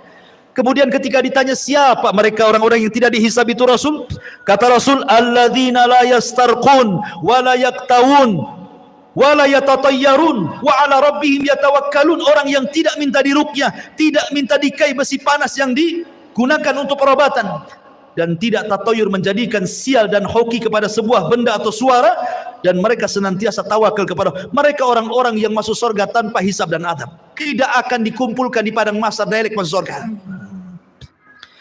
Tetapi orang-orang yang hisabnya sulit dan orang yang hisabnya mudah tetap di padang mahsyar. Cuman mereka tidak sampai 50.000 tahun, tergantung hisabnya. Kalau hisabnya mudah sebentar saja, karena umat Islam, orang-orang yang beriman, hisabnya cepat. Allah hanya menghisab manusia itu setengah hari. Bagi orang-orang yang beriman, tidak sampai 50.000 tahun, setengah hari saja. Tapi setengah hari kehidupan akhirat, bila dibandingkan dengan kehidupan dunia, sama dengan 500 tahun. Karena Allah mengatakan, inna yauman inda rabbika ka'alfi sanatin mimma ta'udun. 1 hari kehidupan akhirat sama dengan 1000 tahun kehidupan dunia. Berarti setengah harinya 500 tahun. Dan orang yang beriman yang mendapatkan hisab itu hanya dari ba'da zuhur ke ba'da asar saja, setengah hari. Tapi setengah hari kehidupan akhirat, bukan setengah hari kehidupan dunia. Ya, 500 tahun juga. Makanya orang-orang miskin lebih dahulu masuk surga setengah hari dibandingkan orang kaya. Orang kaya nunggu dulu 500 tahun baru masuk surga. Orang miskin dah masuk surga. Kenapa? Pertanyaannya berat. Min aina iktasabahu wa fima anfaqahu. Dari mana kau dapatkan harta itu? Kemana kau belanjakan? Kan itu ya. Banyak pertanyaannya. Kos-kosan 5-5-nya ditanya. Kan itu ya. Antum punya apa lagi? Mobil 3. Direntalkan, semua ditanya. Dari mana kau beli mobil itu? Kemana kau belanjakan? Semua ditanya. Akan ditanya semuanya. 1 hari antum belanja seberapa kali ke mall tuh? Ditanya. Kan itu. Emang nggak ditanya dibelanjakan? Semua ditanya. Ini makanan yang kita makan ditanya. Minuman yang kita minum ditanya. Makanya Allah mengatakan, falyangduril insan ila ta'ami. Hendaklah manusia melihat kepada makanan yang dimakannya. Karena semua akan ditanyakan. Allah mengatakan dalam Al-Quran, dalam surah Al-Hakumut Takatsur, la tus'alunna yawma idzin 'anil na'im. Akan ditanya pada hari kiamat itu semua nikmat yang Allah anugerahkan kepada kita. Ingat, hisab itu ada 2 cara. Orang yang berdebat dalam hisab celaka dia. pasti masuk neraka. Man nukisha fil hisab halak, kata Rasul. Orang yang melakukan perdebatan dengan Allah ketika hisab, celaka dia. Maksudnya apa? Allah akan mengatakan, dulu ku beri mata kau, sudah kau syukuri matamu? Jawab. Maka dia mengatakan, belum ya Rabb. Dulu kau beri telinga, itu sebagai amanah. Kau gunakan untuk apa telingamu? Untuk maksiat kau untuk taat? Oh, untuk maksiat ya Rabb. Terjadi dialog. Ya, kalau terjadi munakosah dialog seperti ini, celaka orang ini. Tetapi kalau yang kedua ini tidak terjadi dialog, dia hanya mengiyahkan saja kata Allah. Bukankah dulu di bumi aku berikan begini? Iya. Bukankah dulu di bumi aku berikan ini? Iya. Iya, gitu saja. Dia enggak bantah. Maka Allah mengatakan, al-an satartuka wa ghafartu dzanabak. Al-an satartuka, sekarang kututupi dosamu. Wa ghafartu dzunubak, dan ku ampuni dosa-dosamu. Ini hisaban yasira namanya. Hisab yang mudah, hanya ditanya tapi tidak perlu jawab. Tetapi yang memerlukan jawaban sehingga terjadi munakosah dialog antara Allah dengan kita, ini celaka orang ini. Ya, pasti binasa orang ini. Hisabnya sulit.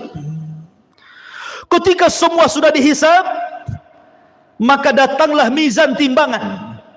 Barulah timbangan. Faman thaqulat mawazinu fahuwa fi 'ishatir radiyah wa man khaffat mawazinu fa ummuhu hawiyah wa ma adraka ma hiya narun hamiyah. Siapa yang berat timbangan baiknya, maka dia dalam kehidupan yang diridai masuk surga.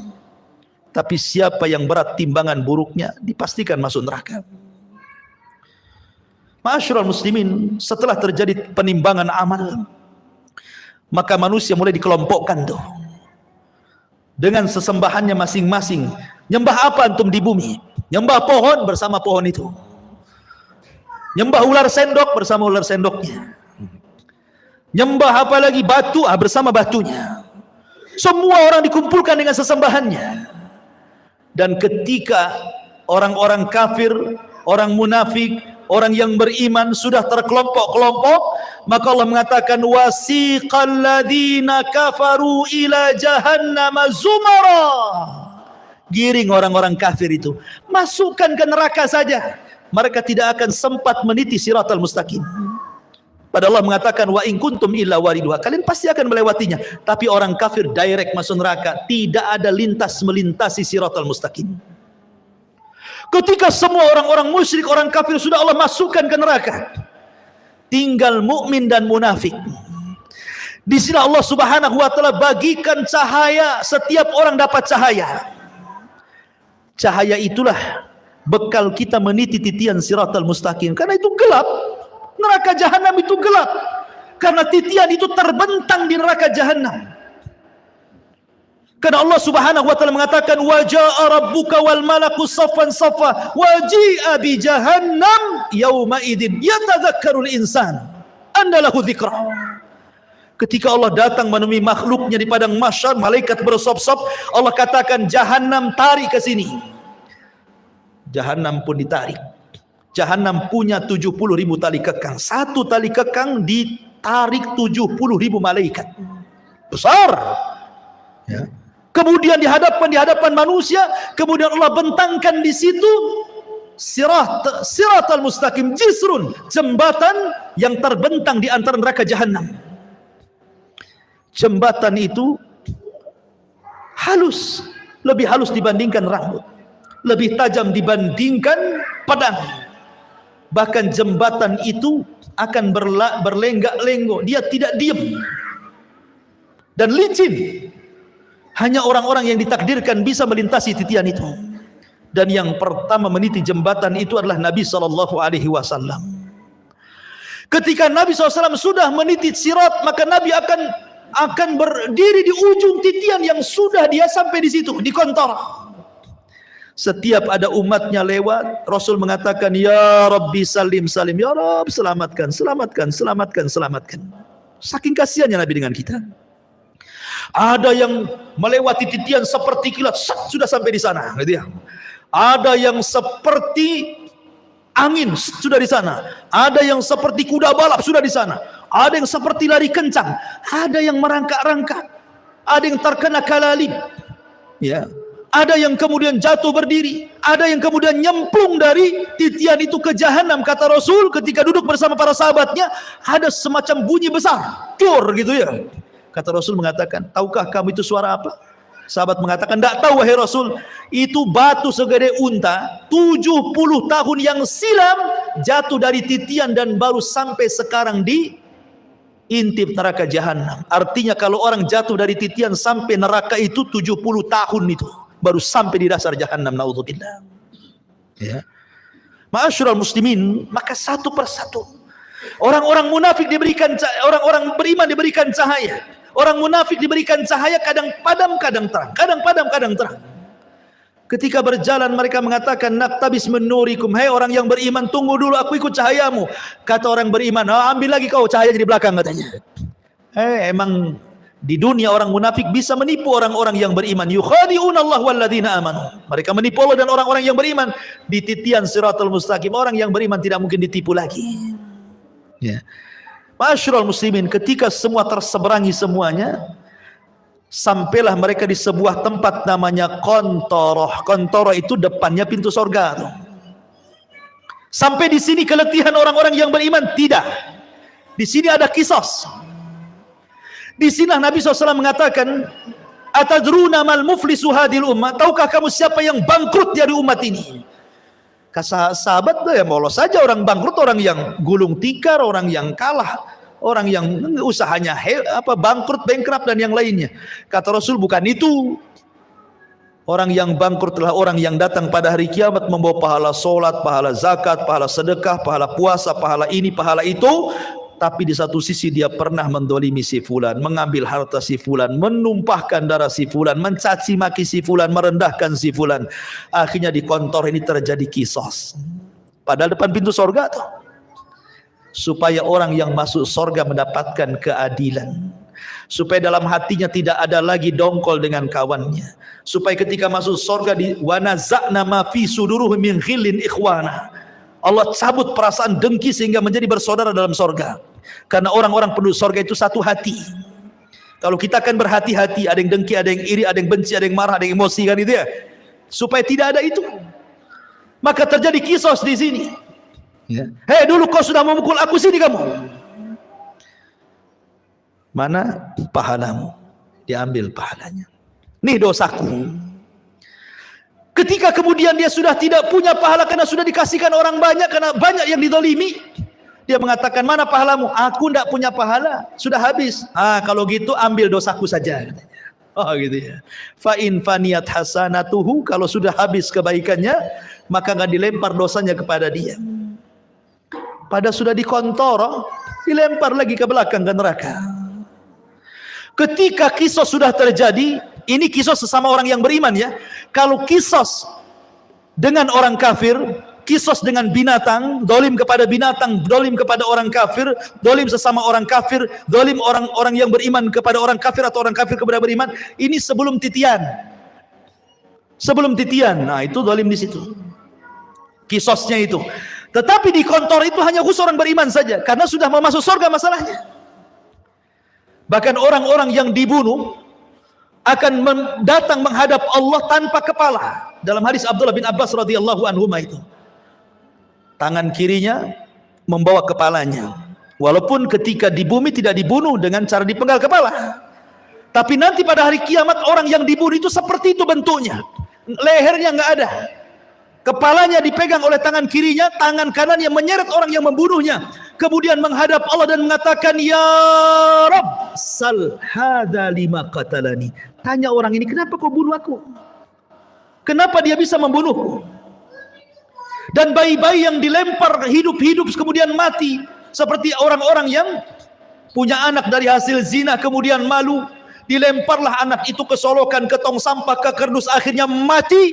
Maka Allah mengatakan, wal mau'udatu su'ilat bi ayyi dzambin qutilat. Bayi-bayi itu akan membawa kepalanya menghadap Allah dan mengatakan, ya Rabb, sal hadza lima qatalani. Tanya ibuku kenapa dia membunuhku, tanya bapakku kenapa dia membunuhku. Semua akan ada kisah, ikhwan. Hati-hati. Ya. Tapi kalau sudah tidak ada kisos lagi, baik antara orang kafir dengan orang yang beriman atau sebaliknya, manusia dengan binatang atau sebaliknya, kemudian kisos terjadi antara orang yang beriman dan sudah selesai, maka manusia berjubel di pintu sorga. Sayati alaikum zaman kadidum minaz ziham. Akan datang, kata Rasul, zamannya manusia akan berdesak-desakan di pintu sorga. Padahal mereka sudah diponis masuk sorga, tidak mungkin masuk neraka, tapi tidak bisa masuk sorga juga karena pintunya tertutup. Semua para nabi berusaha membuka, tidak bisa, tidak diizinkan malaikat Ridwan. Tiba-tiba di tengah-tengah manusia yang sudah diponis masuk sorga itu, muncullah seorang laki-laki, Sayyidul Anbiya'i wal Mursalin, Sayyidul Awwalina wal Akhirin, Muhammad sallallahu alaihi wasallam, Nabi kita, qudwah kita, Rasul kita, mendekati pintu dan membuka pintu sorga dengan mengetuknya, Assalamualaikum. Maka Ridwan mengatakan, Waalaikumsalam. Man, siapa kamu? Kata Rasul, ana Muhammad, saya Muhammad. Kata malaikat Ridwan, bika umirtu alla aftah li ahadin qablak. Aku diperintah Allah untuk tidak membuka pintu surga kecuali kau yang minta. Kata Rasul, ana awal man aftatihu babal jannah. Sayalah orang yang pertama kali membuka pintu surga. Dibentanglah pintu surga. Pintu surga ini ada yang meneriak, ada yang berteriak. Jadi Allah Subhanahu wa taala meletakkan para pemanggil di pintu-pintu surga. Kalau dia ahli salat, du'a min babis salat. Hei, pakar-pakar salat, kau ke sini, masuknya di sini, jangan di situ. Yang pakar puasa sunnah, puasa Senin Kamis, Ayyamul Daud, pokoknya ahli puasa, ada pintunya dari pintu royan. Hei, ahli puasa, sini dari pintu royan, jangan pintu itu. Pintu jihad mengatakan, hei yang mati syahid lewat sini. Pintu taubat, hei yang taubat lewat sini. Masing-masing pintu itu menyeru kepada keahlian ibadahnya masing-masing. Dan sorga itu memiliki 8 pintu, berbeda dengan neraka 7 pintu. Kenapa? Biar menunjukkan bahwa rahmat Allah lebih luas dibandingkan murkanya. Makanya dibuat pintu sorga lebih banyak dibandingkan pintu neraka. Karena Rasul mengatakan, Allah berfirman, inna rahmati wasi'at ghadabi, rahmatku lebih luas dibandingkan murkahku. Ma'asyiral muslimin, ketika ada orang yang berdiri di pintu sorga, dia berdiri nih, dia nggak mau masuk sorga. Kata Allah, udkhulul jannah bi rahmati, masuk ke dalam sorga dengan rahmatku. Orang ini mengatakan, ya Rabb, oh enggak, saya nggak mau masuk sorga dengan rahmatmu ya Rabb. Kalau masuk sorga karena rahmatmu itu bagi orang yang melakukan dosa, kemudian bertobat, kau kasih sayangi dia, akhirnya kau katakan masuk dengan rahmatmu. Aku ini nggak pernah berbuat dosa. Aku ingin masuk surga dengan amalanku. Wow, dia merasa bangga dengan amalannya. Karena aku nggak pernah berbuat dosa, masukkan aku dengan amalanku, katanya. Baik, kata Allah. Hitung amalan berapa? Dihitung amalannya. Rupanya amalannya tidak sebanding dengan satu nikmat yang Allah berikan, nikmat penglihatan. Karena amalannya lebih banyak daripada melihat. Karena takut dia tidak bisa masuk surga dengan amalannya. Kalau gitu, ya Rabb, masukkan aku dengan rahmatmu ke dalam surga, katanya. Ya, karena masuk surga itu karena rahmat Allah. Kata sahabat, wala anta ya Rasul, termasuk engkau wahai Rasul, termasuk saya. Allah masukkan saya ke surga karena rahmatnya. Tapi Allah masukkan ke neraka karena keadilannya. Ma'asyiral muslimin yang dimuliakan Allah Subhanahu wa ta'ala. Ketika kemudian penduduk surga masuk ke dalam surga, kemudian malaikat sorga mengatakan, salamun alaikum bima sabartum fa ni'ma uqbaddar. Keselamatan bagi kalian, wahai penduduk sorga. Pertama kali tahiyatus salam. Salamun qaulan mir rabbir rahim. Allah pun mengucapkan salam. Orang-orang tertentu saja mendapatkan salam di dunia itu. Seperti Khadijah, istri Nabi. Kata Nabi SAW, Rabb dan Jibril menitipkan salam kepadamu ya Khadijah. Wah, tidak semua dapat salam dari Allah dan malaikat Jibril itu. Hanya orang-orang tertentu seperti Khadijah, karena Rasul yang mengatakan Allah dan Jibril menitipkan salam. Tapi orang masuk surga semua akan dapat salam dari Allah. Salamun qaulan mir rabbir rahim. Ya, mereka dapat salam. Dan salam itu artinya selamat, karena di sorga tidak ada aib. Di sorga itu selamat semuanya. Tidak ada orang yang lisannya kotor. Tidak ada di sorga itu. Tidak ada tukang gibah, tukang gunjing, tukang caci, tukang maki, tukang merendahkan. Tidak ada. Tidak ada yang dendam. Tidak ada. Sampai kepada istri-istri tidak ada cemburu kalau antum bersama bidadari.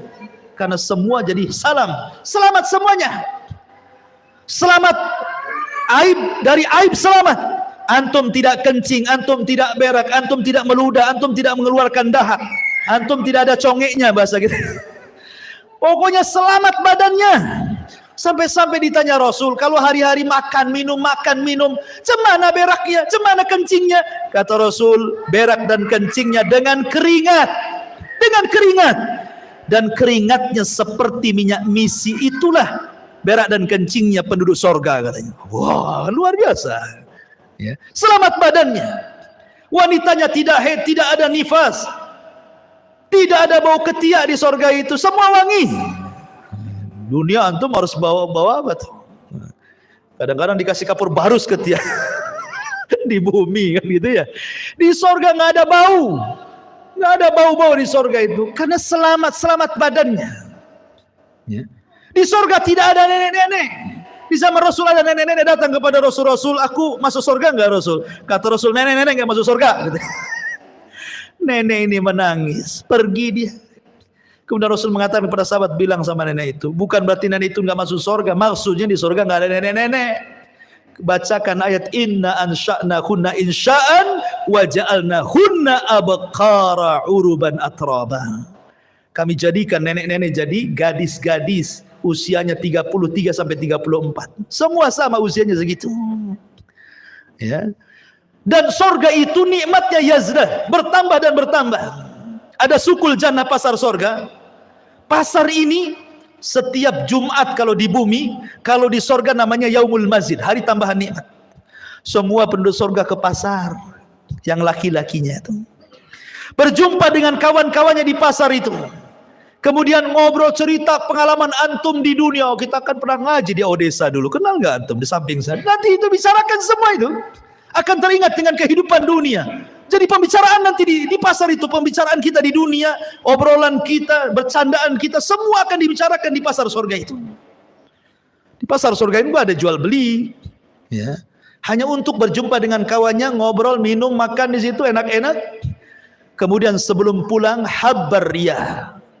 Tiba-tiba Allah Subhanahu wa taala hempaskan angin, membawa debu, kemudian mengenai jasad-jasad orang yang ada di pasar sorga itu, fayazdad husnan wa jamala, maka dia akan bertambah gantengnya, bertambah sehatnya, bertambah kekarnya, bertambah indah. Ketika pulang istrinya nggak kenal, laqad izdastum husnan wa jamala, wahai suamiku, kenapa kau makin tampan, makin ganteng, makin itu. Dalam kisah Israiliyat disebutkan, ini Israiliyat lagi ya. Jadi di pasar-pasar surga itu banyak gambar macam-macam. Ya, mungkin kalau di dunia itu antum tahu tukang cukur, kan banyak tuh gambarnya kan. Ada yang jadi sebegini rambutnya, jadi sebegini rambutnya, jadi sebegini, kan banyak tuh. Tinggal tunjuk saja, cukur saya seperti ini. Nanti dicukur kayak gitu kan. Nah di sorga itu akan dibentuk tuh macam-macam gambar yang ganteng-ganteng itu, tinggal nunjuk saja Anda akan seperti itu. Itu cerita Israiliyat. Ya, ya. Oh kayak gitu. Kayak siapa? Antum kayak Abu Humairah, jadilah Abu Humairah. Gak mau lah gemuk gitu.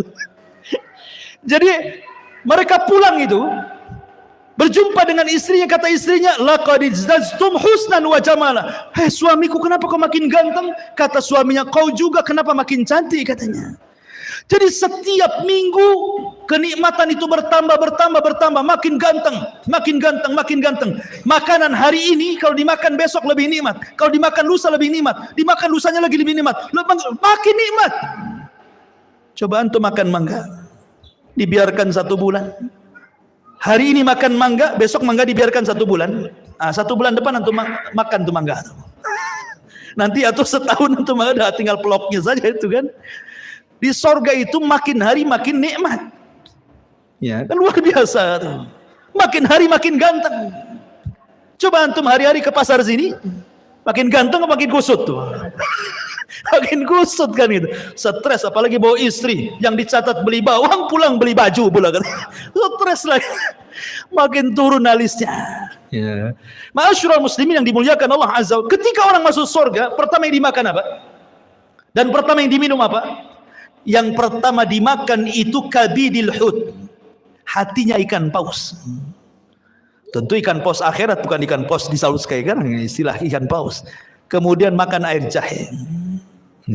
Jahenya jahe sorga. Kata Abdullah bin Abbas, dunia dan sorga itu hanya mirip nama, tapi hakikatnya berbeda. Di dunia ada jahe, air jahe, wedang jahe. Di sorga ada wedang jahe. Hanya kesamaan nama, tapi hakikatnya berbeda. A'dadtu li ibadis salihin ma la ainun ra'at wa la udhunun sami'at wa la khatara ala qalbi bashar. Kenikmatan di sorga itu tidak bisa dilihat mata, didengar telinga, terlintas pun tidak. Bagaimana caranya menggambarkannya? Jadi hanya kemiripan nama saja. Di sorga ada pisang, di dunia ada pisang. Tapi pisang sorga beda rasanya. Di sorga ada madu, di dunia ada madu, beda madu sorga. Di sorga ada khamar, di dunia juga ada khamar, beda. Khamar di dunia ini paling rendah sakit kepala orang minum, paling tinggi teler tidur di got. Tapi khamar di sorga itu ladzatul lisyaribin, lezat bagi peminumnya, lezat. Ya, ma'asyiral muslimin, dan di sorga Allah sudah peruntukkan satu orang mendapatkan 2 istana minimalnya. Karena Allah mengatakan waliman khafa maqama rabbih jannatan, bagi orang yang takut Allah sediakan 2 istana. Dan dia akan mendapatkan nikmat yang besar sebagaimana ahlun nar akan mendapatkan azab yang besar. Ketika penduduk sorga, idza dakhala ahlul jannatal jannah wa idza dakhala ahlun naron nara, apabila penduduk sorga masuk ke dalam sorga, penduduk neraka masuk ke neraka, ji'a bil mauti ala suratil kabsi, didatangkan kematian dalam bentuk kambing gibas, disembelihlah kematian itu sehingga tidak ada kematian lagi. Maka datanglah penyeru kepada penduduk sorga, ya ahlal jannah la mautalakum wa ya ahlan nar la mautalakum. Hei penduduk sorga, tidak ada kematian. Hei penduduk neraka, tidak ada kematian. Maka penduduk sorga akan mendapatkan nikmat selamanya, dan penduduk neraka akan mendapatkan azab selamanya. Itulah ringkasan perjalanan manusia dari kelahiran sampai wafat, sampai di padang mahsyar, sampai masuk ke dalam sorga dan neraka. Tentu yang saya ceritakan ini bagian kecil, hanya gambaran. Karena hakikatnya jauh dibandingkan yang diceritakan. Sehebat apapun orang menggambarkan sorga, sorga menyelisihi gambarannya. Karena sorga tidak bisa dibayangkan. Kita hanya menukilkan sabda-sabda Nabi, ayat-ayat Al-Quran. Beginilah gambaran sorga. Karena tidak semua dibentangkan. Ya. Oleh karena itulah perlu keimanan yang kuat tentang adanya hari akhir. Makanya di antara satu dari rukun-rukun iman, al-imanu bil yaumil akhir, beriman dengan hari akhir. Wallahu a'lam bishawab. Karena sudah malam juga tidak ada tanya jawab ya. Ada acara? Iya, ini ada acara nih. Silakan saya kembalikan ke moderator dulu.